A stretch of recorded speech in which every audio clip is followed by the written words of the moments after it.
or scientific way, the octave is the point at which the frequency doubles or halves.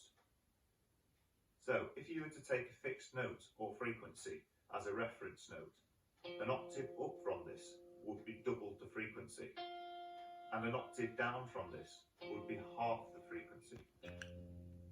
And every time you doubled or halved the frequency from the new points, it would be up or down another octave, respectively. From what you've learnt already, that is, the open strings, the E string and the A string notes, we can find all these other notes using octaves. And to do this, all you need to do is remember a pattern, that is 2-2, or 2 strings up, 2 frets up. What this means in practical terms is, if you take any of the notes you've learnt so far, and then go 2 strings up, 2 frets up, from that point, the note repeats an octave up. For example here, the G, which is the 3rd fret on the bottom E string, repeats an octave up, which is the 5th fret on the D string. And this rule is true of any of the notes on the bottom E string. 2 strings up, 2 frets up will always produce the octave up. And when this is applied, it means now you know nearly all the notes on the D string without having to memorise them. And because this rule applies to the A string, you know nearly all the notes on the G string. The pattern doesn't have to stop here, however. We can take it up another octave to learn the names of most of the notes on the B string. To do this, we have to learn a second pattern, which goes from our second octave, which is 2 strings up, 3 frets up. So, for example, from our original G in the 3rd fret of the bottom E string, we found one G an octave up in the 5th fret of the D string, and a second G 2 octaves up on the 8th fret of the B string. This pattern also works from the A string, so you can use it to confirm any of the notes on the top E string that you're not 100% sure of. Okay, let's see this done on a guitar. Firstly, we play the G on the bottom E string, so that will be the 3rd fret of the bottom E string. Then, to find the octave up from there, we go 2 strings up and 2 frets up, and this is the octave up from the G. Now, if we go 2 strings up and 3 frets up from here, we have the second octave.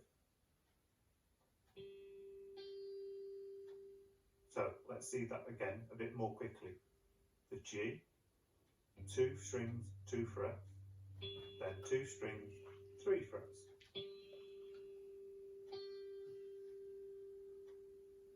To summarise then, the 4 steps are: Step 1, learn the names of the open strings. Step 2, learn the names of the notes on the bottom E string. Step 3, learn the name of the notes on the A string. And step 4, learn the octave patterns. By following these 4 steps, you'll know all these notes and more. You might have noticed at this point that there are a couple of notes missing on the B string. That's because these notes can't easily be found using this technique. However, using some basic information you've learned from this tutorial, you can find those notes now quite easily. And that is that the B and C are always 1 fret apart, and the C and D will always be 2 frets apart. You now have the names of all the notes on the guitar. Fantastic. Very helpful video, this one, I tell you. A separate tutorial, yes. But in this new updated version, we'll go straight on to the sharps and flats. So it's brilliant, Dad. Understanding sharps and flats for the guitar. The sharp symbol looks like a hash. It does. A game of noughts and crosses. Yeah. And the flat symbol looks like a small b. Yeah. In fact, on many websites, the small b is used as a flat symbol because they're so similar. A sharp is a semitone up, and a flat Semitone is a down. semitone down. Yeah. On a guitar, a semitone is a single fret. So a sharp would be 1 fret up, and a flat would be 1 fret down. Yeah. So let's illustrate this on a guitar to make it perfectly clear. We'll start with the sharp. The first thing we need to do is define what is up and what is down on a guitar. Moving up a fret or up the fretboard means moving towards the bridge or the the tailpiece of the guitar. Yeah. And moving down Towards fret the neck. or down the fretboard Yeah. means moving towards the nut or the headstock where Yeah. you tune the guitar. Yeah. This is because we're talking about pitch now. So, when you move up the neck of the guitar towards the tailpiece, the pitch gets higher and higher and higher, and is there Higher and higher. if you move down Hey, baby. towards Learning so much here, it man. goes lower and lower. and God lower. damn it. Therefore, to move up the guitar is towards the tailpiece, and moving down the guitar Ooh, is towards the yeah. headstock. So, looking at sharps and flats from a practical point of view, what it means is, if you get, for example, a G, and move it up one fret, A G it will sharp. be G sharp. Yes. If you take an A Mm-hmm. and move that up one fret, A it sharp. will be A sharp. Now, if you take the G and move it down a fret, It's it will G be minor. G flat. Yeah. Same with A. If you take the A G flat. and move it down one fret, it will be A flat. This simple rule works in the vast majority of cases. So, for example, if you were looking for a B flat chord, you could use a first position bar chord. You'd select the B. The beautiful and then jukebox, move it down baby. a fret. While I'm learning my guitar. Oh, yeah. Or if you prefer, you can take the second position B and move that down by a fret to create B flat. Yes. The same rule will work for sharps. So, if you were to get a G major in the 3rd fret and take it up to the 4th fret, it would become G sharp major.